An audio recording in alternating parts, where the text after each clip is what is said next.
Nós estamos dando continuidade às aulas de discipulado. E eu gostaria de hoje falar sobre o perfil daquela pessoa a quem a gente vai chamar para um discipulado mais próximo. Amém?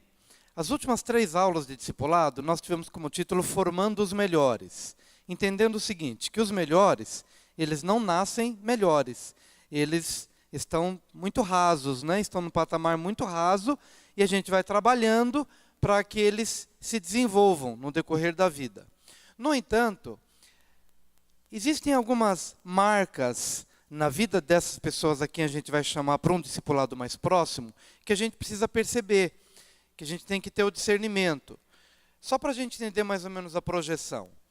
Guarde bem o que eu vou te dizer agora como exemplo. A gente prega para milhares. A gente chama centenas. E a gente escolhe 12 pessoas. Só para você entender. Você prega para milhares. Você prega para todos, em toda parte, em todo lugar. Você lança a semente, então você prega para milhares. Porém, desses milhares, algumas centenas vão demonstrar o interesse real por aquilo que você está falando. Então você chama centenas. Mas das centenas, você escolhe 12 pessoas. É por isso que Jesus disse, muitos são chamados, mas poucos são escolhidos. Porque o que ele tem na mente é essa projeção de uma evangelização para milhares, de um chamado para centenas e de uma escolha de 12. Quando Jesus caminhou, ele fez exatamente isso. Durante esse ano que nós estamos aqui aprendendo sobre esse processo, Jesus também trabalhou dessa mesma forma.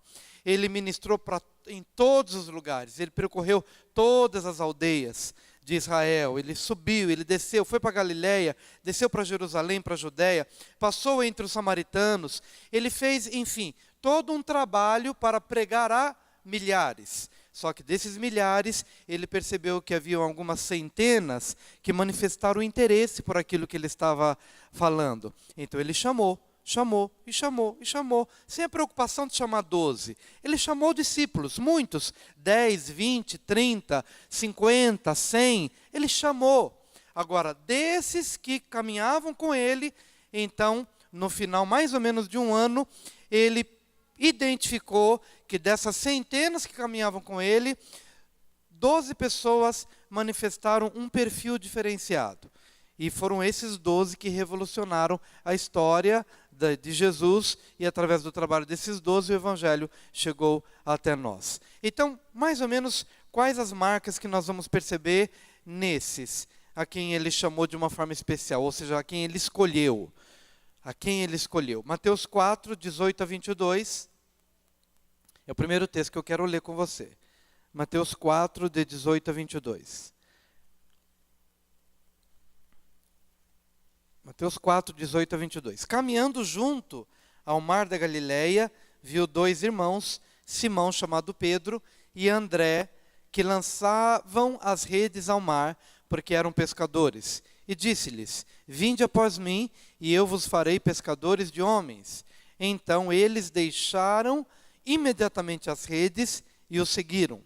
Passando adiante, viu outros 2 irmãos, Tiago, filho de Zebedeu, e João, seu irmão, que estavam no barco em companhia de seu pai, consertando as redes, e chamou-os. Então eles, no mesmo instante, deixando o barco e seu pai, o seguiram. Nós vamos encontrar aqui o chamado de 2 pares de irmãos, né? Tanto Pedro e André, que eram irmãos, e Tiago e João, que também eram irmãos. Quando Jesus chamou esses 2 pares de irmãos, ele estava chamando esses pares para comporem o seu grupo de 12? Não.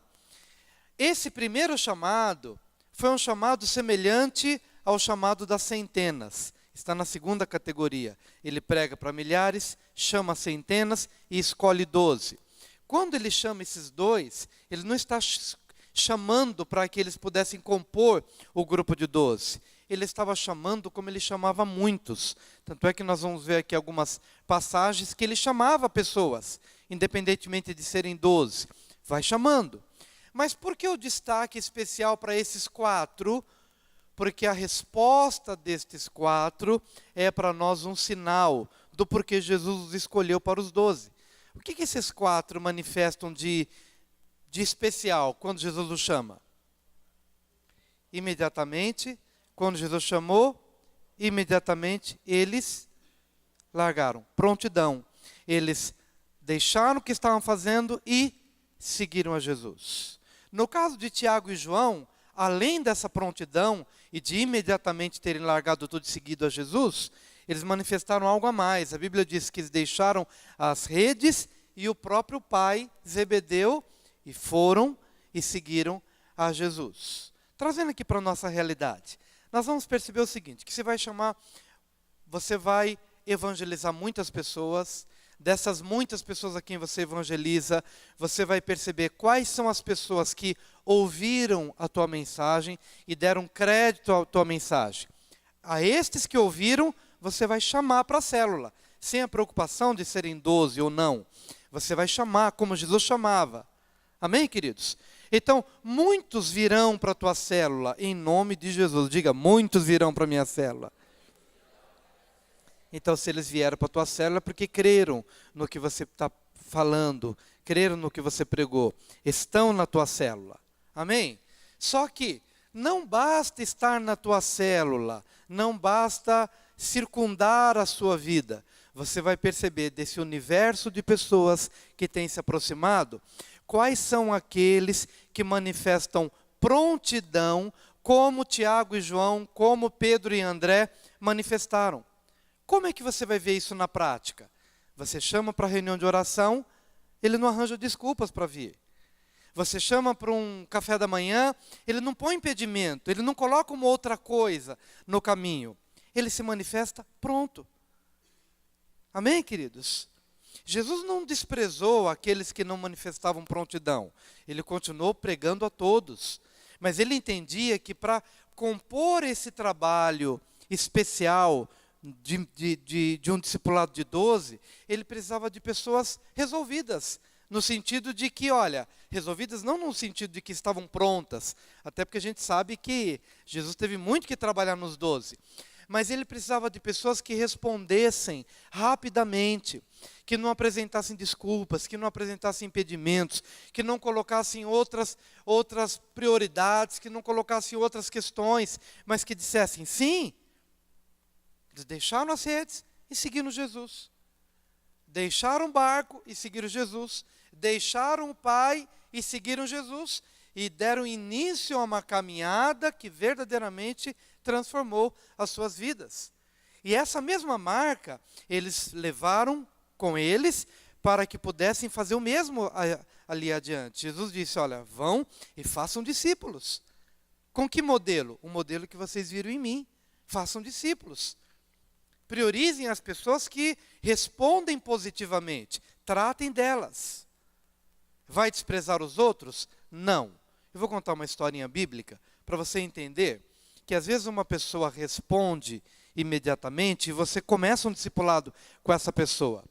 Outros não respondem agora, mas vão responder depois. Vamos pensar num caso bíblico. Paulo empreendeu uma viagem missionária e levou consigo João Marcos. Só que João Marcos provavelmente sentiu saudade da mãe, do pai, da terra. E aí falou, Paulo, eu não estou pronto, eu vou voltar. E Paulo, que era meio temperamental, ficou meio mordido com aquilo, né? Ele falou assim, não, então quer voltar? Volta. Mas Barnabé, que era um companheiro de Paulo, não teve essa atitude ríspida para com João Marcos. O que Barnabé fez? Voltou e cuidou de João Marcos. Porque João Marcos, ele não estava pronto naquela hora para aquele chamado.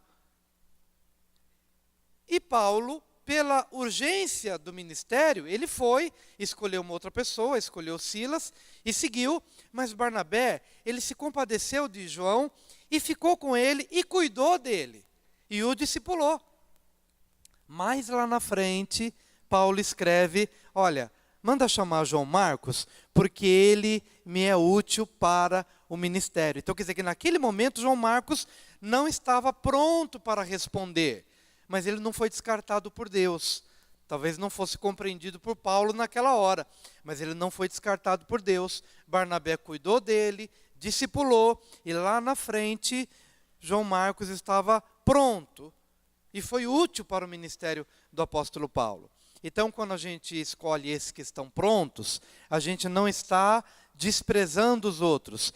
E nós vamos respeitar o tempo de cada um, porque cada um vai ser trabalhado de tal maneira que possa responder positivamente no devido tempo. Mas ninguém desprezando ninguém e rejeitando ninguém. Porém, a resposta, a prontidão, é um dos sinais que nos chama a atenção acerca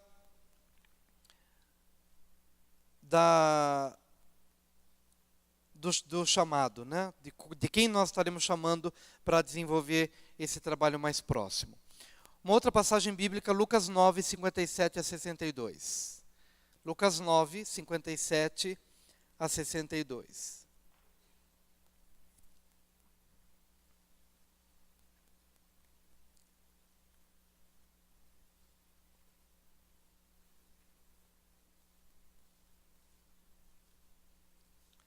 Lucas 9, 57 a 62.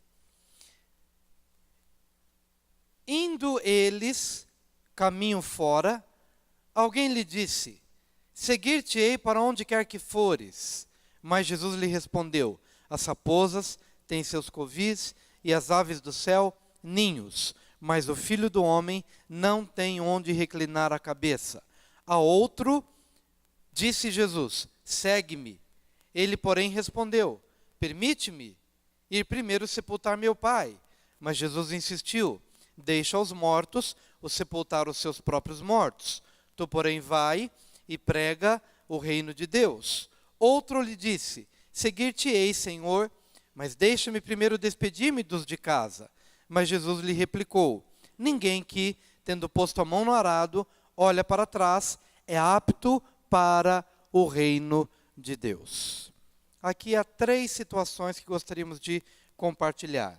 A lição de hoje, ela é um resumo de 3 ou 4 lições da apostila que nós demos, que você tem em casa, que é o chamado. Você já tem, foi ministrado no começo desse ano, e essa aula é um resumo, porque a gente está falando aqui do perfil de quem a gente vai escolher. Na época em que a gente falou sobre chamado, a gente estava na categoria do chamar as centenas. Mas hoje a gente está no nível do escolher, que é escolher os 12. Por isso que é um resumo das 3 ou 4 lições dessa apostila, o chamado. Então já foi dada anteriormente. E há 3 situações que gostaríamos de mencionar aqui. Quando Jesus estava caminhando, alguém disse: seguir-te-ei para onde quer que fores. Mas Jesus lhe respondeu: as raposas têm seus covis e as aves do céu ninhos, mas o Filho do Homem não tem onde reclinar a cabeça.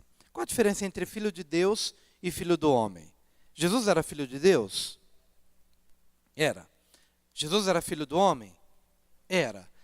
Como filho de Deus, o que Jesus tinha? Tudo.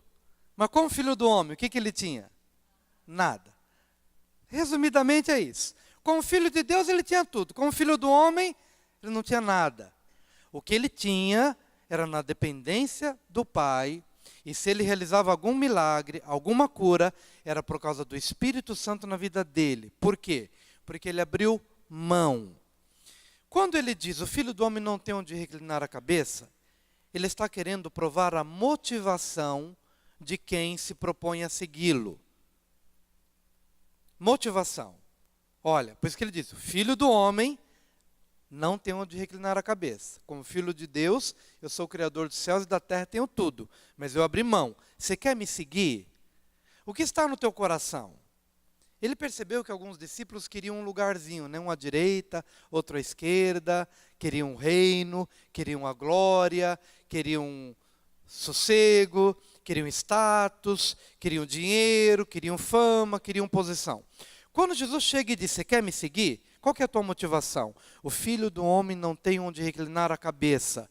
Se a tua motivação é servir, doar-se, entregar-se, doar a sua vida, então você está no caminho certo, com a motivação certa. Mas se você quer que eu te dê alguma coisa, se você quer receber alguma coisa, então você está na canoa errada, você está no carro errado, você está na embarcação errada, porque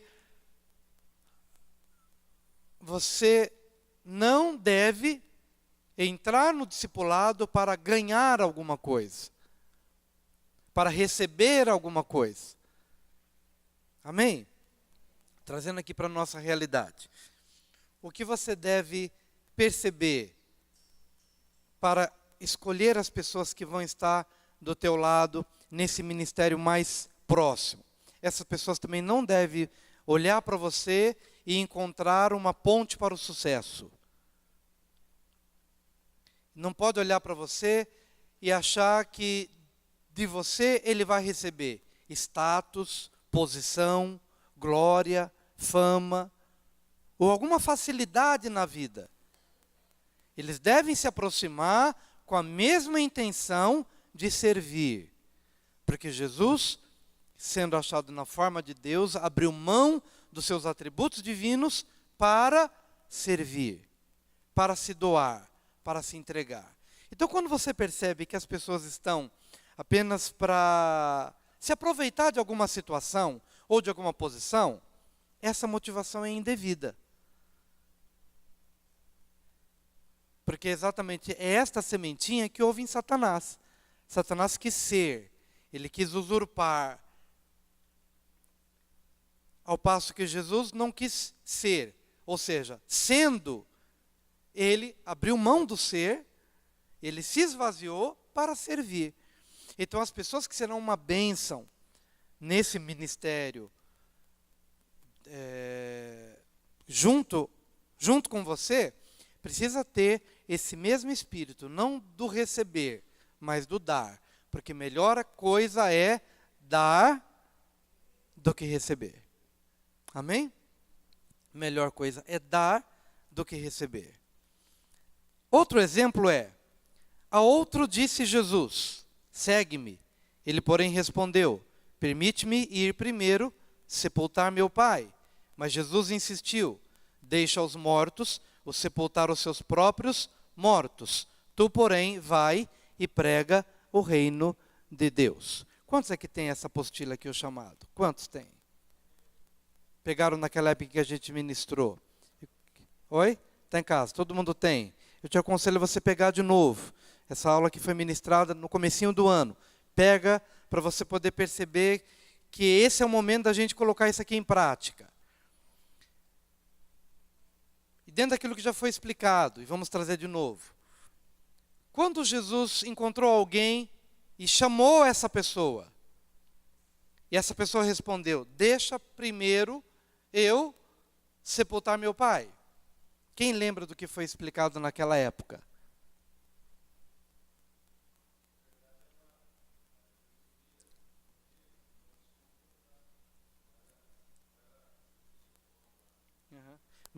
Mas deixa eu te perguntar, esse pai estava no velório sendo velado? Quem lembra do que foi explicado naquela época?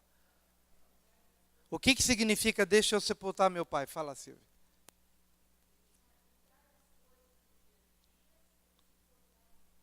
Sim, mas esse pai estava no velório, ele estava vivo, e esse homem tinha o quê? A responsabilidade de cuidar do pai, até que ele se tornasse velho, até que ele adoecesse e até que ele morresse. Ou seja, era uma responsabilidade que ele tinha para a vida, um compromisso familiar. O pai não estava morto, não estava sendo velado.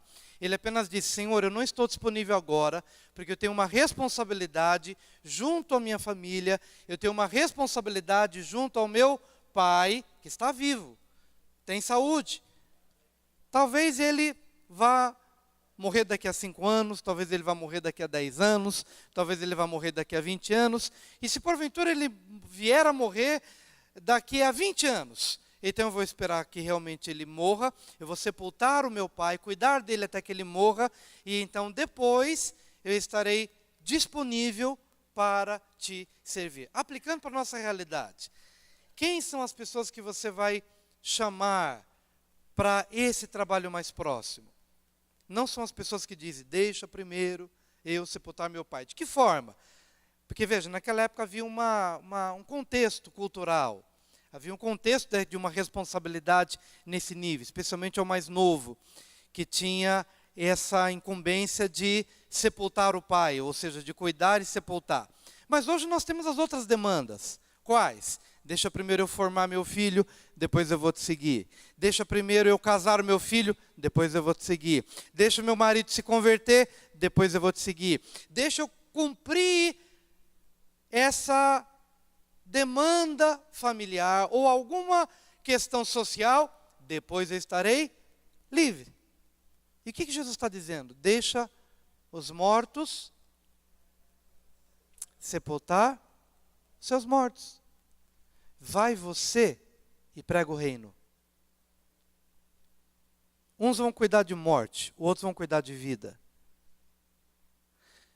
Seu pai não ficará desamparado. Só que essa incumbência ficará num patamar menor. Você está sendo chamado para algo mais sublime e mais urgente. Prioritário, é para agora.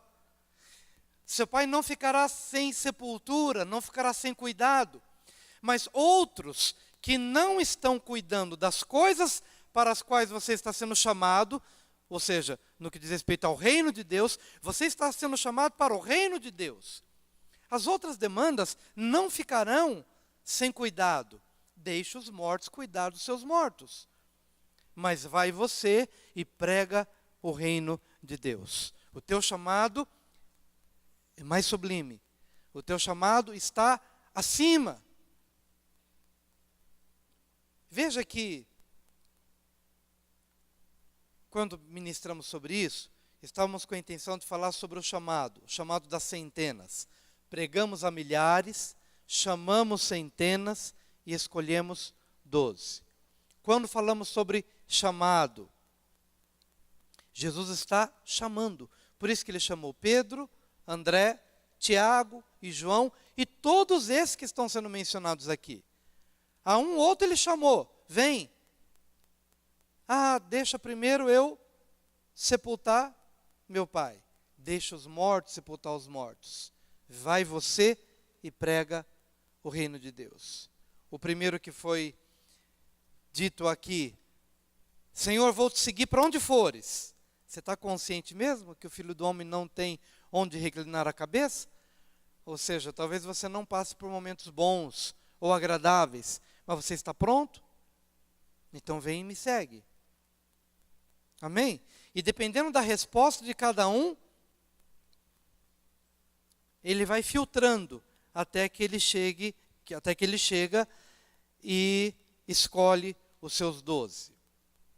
Tu, porém, vai e prega o reino de Deus. Em Lucas 9, 57 a 62. Outro lhe disse, seguir-te-ei, Senhor, mas deixa-me primeiro despedir-me dos de casa. Mas Jesus lhe replicou, ninguém que, tendo posto a mão no arado, olha para trás, é apto para o reino de Deus.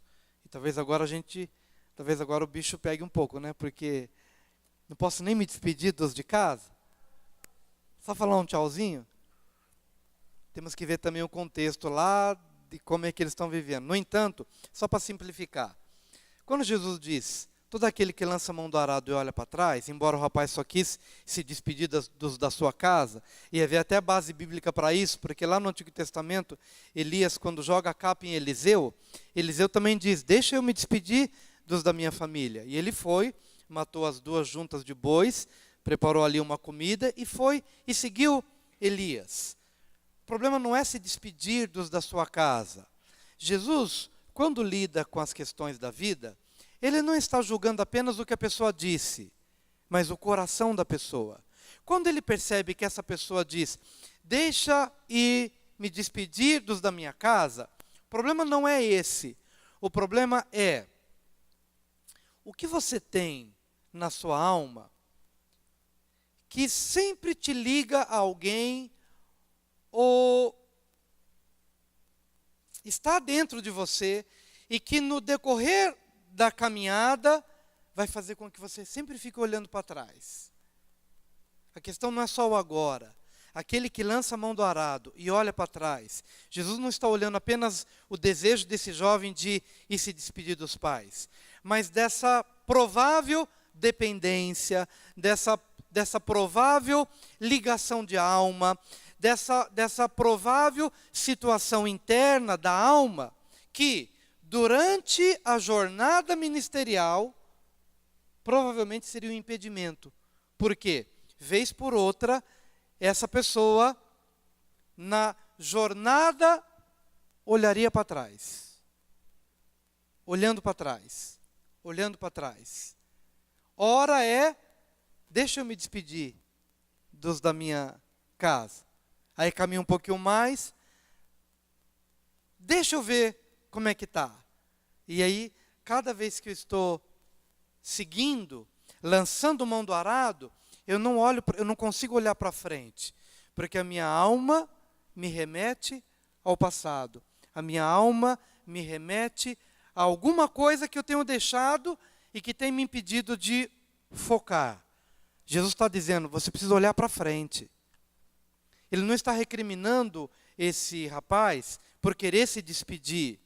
Ele está apenas dizendo o seguinte, que se você se propõe a olhar para frente, ele está falando sobre futuro, sobre foco. Olha para frente.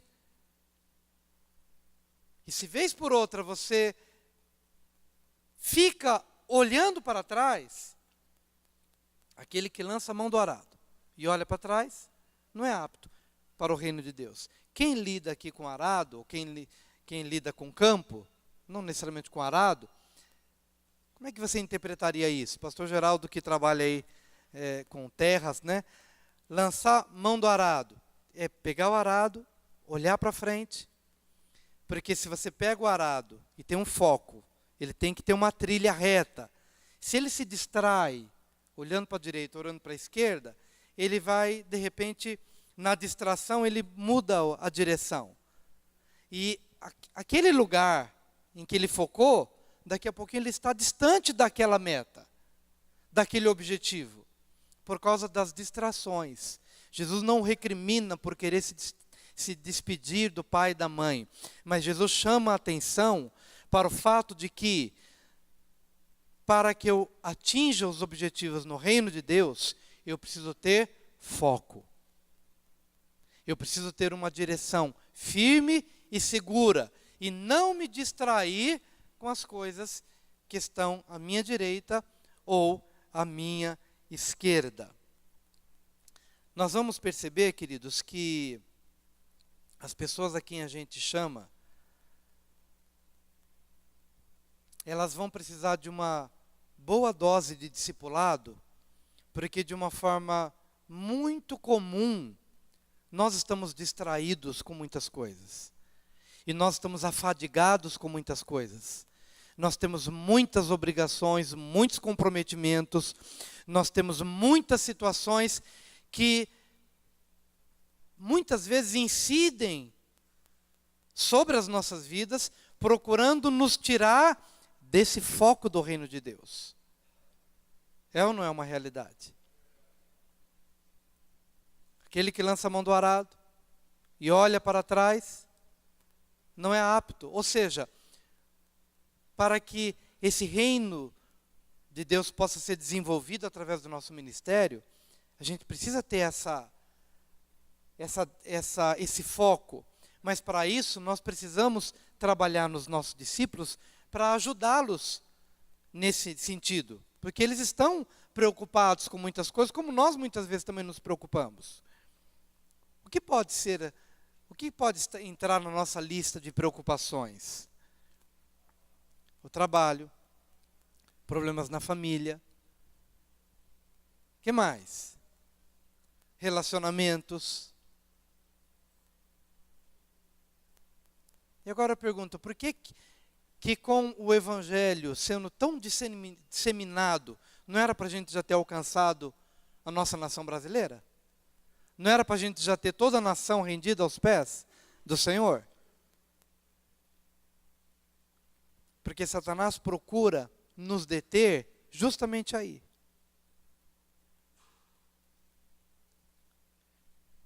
Nas pressões do dia a dia, que fazem com que a gente lance mão do arado, se proponha a seguir, mas olhamos para a direita e para a esquerda. Para a direita e para a esquerda. Repito, o problema não é se despedir dos de casa, mas é aquilo que nós temos em nosso coração, que nos vincula e que nos impede de olhar para frente. Amém, queridos? E a última situação, o pessoal do louvor já pode ir chegando, já pode ir subindo aqui. Que está na lição 4 da nossa apostila, o chamado. O Ministério de Louvor pode subir. Marcos 2, de 13 a 17. Marcos 2, de 13 a 17.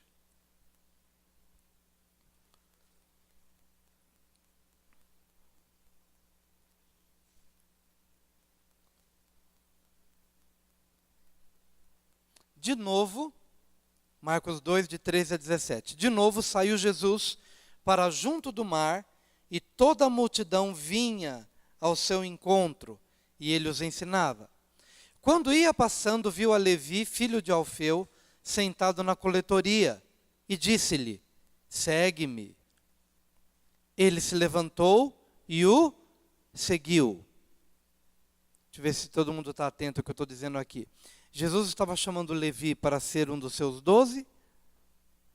Não, a princípio. Ele chamou Levi, como ele chamou Pedro, como ele chamou André, como chamou Tiago, como chamou João, e como ele chamou todos a quem ele chamou. Mas ele percebeu algo diferente em Levi. Achando-se Jesus à mesa na casa de Levi, estavam juntamente com ele e com seus discípulos muitos publicanos e pecadores, porque estes eram em grande número e também o seguiam. Os escribas dos fariseus, vendo-o comer em companhia dos pecadores e publicanos, perguntavam aos discípulos dele: por que come ele com publicanos e pecadores? Tendo Jesus ouvido isto, respondeu-lhes: os sãos não precisam de médico, e sim os doentes. Não vim chamar justos, e sim pecadores. O que Jesus viu em Levi, também chamado Mateus, de especial? O que ele viu?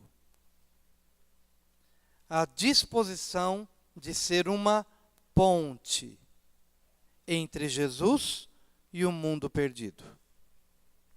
A disposição de ser uma ponte entre Jesus e o mundo perdido.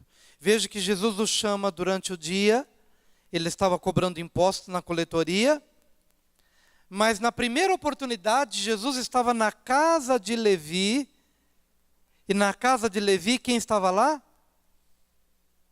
Os amigos de Levi, publicanos, cobradores de impostos e muitos pecadores. A mesa com Levi, comendo com Jesus. O que Jesus viu em Levi? A disposição de ser uma ponte entre Jesus e os amigos, entre Jesus e o mundo perdido. Tem gente que se converte e quebra essa ponte, porque ele diz o seguinte: olha, amigos, eu agora me converti a Jesus e vocês não vão me ver mais, porque agora, se vocês quiserem me ver, então vocês vão me procurar na Rua Prudente de Moraes, 2160, Vila Seixas, Ribeirão Preto. Se quiserem me ver, eu estarei lá, porque agora eu sou crente, eu me converti, e com isso eles estão fazendo o quê? Quebrando a ponte. Quebrando a ponte. Ele se tornou agora um evangélico, ele se tornou agora um crente, um religioso. E agora só temos amigos crentes, e nós, enfim, vivemos a nossa vida aqui. Quebramos a ponte. E os amigos do lado de fora o que fazer com os amigos do lado de fora? O que nós precisamos reconstruir a ponte? Não quer dizer que você vai voltar às práticas das noitadas, nunca mais. Nunca mais voltar para a bebida, claro, nunca mais voltar para a bebida, nunca mais voltar para a imoralidade, nunca mais voltar para o pecado. No entanto, a ponte em relação aos amigos, se essa ponte foi quebrada porque você se tornou crente, você precisa reconstruir essa ponte, porque será a única forma desse povo se salvar. A figura do pastor, hoje em dia, ela está muito manchada. As pessoas não querem ouvir falar de pastor, mas eles te conhecem. Antes de conhecerem um pastor, as pessoas conhecem você. Sabem quem você é. E o que Jesus viu em Levi? Que ele se converteu, mas naquele mesmo dia, ele estava à noite em casa com Jesus, mas não exclusivamente com Jesus. Os amigos de Levi estavam à mesa comendo com eles. Amém, queridos? E eu gostaria que, em nome do Senhor Jesus, você pudesse desenvolver essa marca. Porque alguém que nós vamos chamar para um discipulado mais próximo é alguém cuja ponte em relação a esse mundo perdido não foi destruída. Ele tem amigos, muitos amigos. Nós estamos num momento muito interessante das células, onde o líder de célula está orando por 3 pessoas, 3 amigos, e o Timóteo está orando por mais 3 amigos. E às vezes a gente percebe a dificuldade. Por quem que eu vou orar? E às vezes a gente não tem amigos por quem orar. Aí a gente começa, será que você tem algum amigo? Aí começa a pegar o amigo do amigo, né? Começa a pegar o amigo do amigo, porque o amigo dele mesmo, quem eu tenho como amigo? E aí talvez a lista de amigos que ele tenha são os amigos da igreja. Mas é importante que a gente tenha uma lista de amigos que não são da igreja, que estão ainda nesse mundo e que precisam de Jesus, estão sem rumo, estão sem direção, estão sem esperança. E nós vamos chamá-los para a célula, nós vamos chamar para um evento, nós vamos chamar para tomar um café da manhã. Vou sentar talvez na padaria, tomar um café da manhã. Talvez ele vá pedir alguma bebida alcoólica e você vai pegar um refrigerante, mas não importa. Vai pegar um suco. E você não vai recriminar porque ele pegou a bebida alcoólica, mas você vai sentar com ele e passar um tempo com ele, conversar com ele e ministrar o coração dele. Em nome do Senhor Jesus. E se você tiver discípulos que não quebraram a ponte entre Jesus e o mundo, se você tem discípulos assim, esses discípulos serão uma bênção. A sua célula sempre estará cheia. A sua célula sempre estará cheia. A sua célula sempre se multiplicará. Porque os amigos estão chegando. E eles não estão sendo recriminados. Eles vão chegar com as manias deles, com os costumes deles, com as perguntas talvez as mais esquisitas do mundo. Mas eles não serão recriminados. Eles serão ganhos para Jesus. Então essa é uma marca. Essa é uma marca daqueles que não quebraram a ponte entre Jesus e o mundo perdido. Diga, eu sou a ponte entre Jesus e os meus amigos. Diga, eu sou a ponte entre Jesus e o mundo perdido. Amém? Vamos orar? Senhor, obrigado por essa manhã tão gloriosa na tua presença. Continua falando o nosso coração hoje, em nome do Senhor Jesus. Amém. Vamos ficar de pé, dê um abraço no seu irmão.